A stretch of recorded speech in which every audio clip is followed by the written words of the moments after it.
छोटा सा लड़का था, अरुण। उसका जन्म एक बेहद गरीब परिवार में हुआ था। पिता एक दिहाड़ी मजदूर थे और मां लोगों के घरों में बर्तन मांजकर कुछ पैसे कमाती थी। परिवार इतना गरीब था कि कई बार रात को सिर्फ सूखी रोटी और पानी से ही गुजारा करना पड़ता था। अरुण का सपना बड़ा था। वह हमेशा कहता, माँ, एक दिन मैं तुम्हें पक्के घर में ले जाऊंगा और तुम्हें कभी काम नहीं करना पड़ेगा।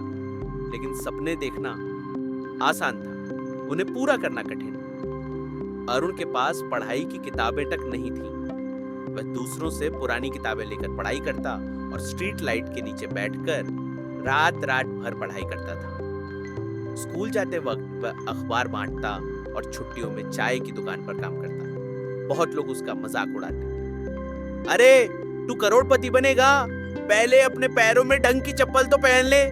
लेकिन अरुण हार मानने वालों में से नहीं था।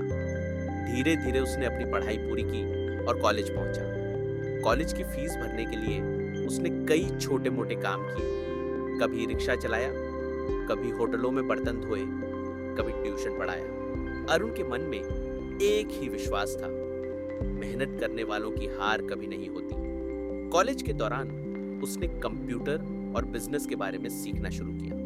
वह लाइब्रेरी में घंटों बैठकर बिजनेस मैगजीन पढ़ता, सफल लोगों की कहानियां जानता। डिग्री पूरी होने के बाद अरुण ने छोटी सी दुकान से शुरुआत की। वह मोबाइल रिपेयरिंग करता था। दुकान छोटी थी लेकिन उसका इरादा बड़ा।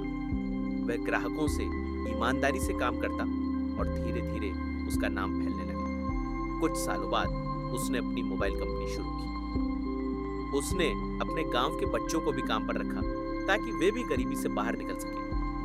उसकी मेहनत रंग लाई। जिस बच्चे के पास कभी पढ़ाई की किताबें खरीदने तक के पैसे नहीं थे, आज वही अरबों की कंपनी का मालिक बन चुका था। एक दिन उसने अपनी माँ को नए बंगले में ले जाकर कहा, माँ, आज तुम्हारा बेटा वादा पूरा कर रहा है। अब तुम्हें कभी किसी के घर बर्तन नहीं मांजने पड़ेंगे। माँ की आंखों में आंसू थे, लेकिन ये आंसू खुशी के थे।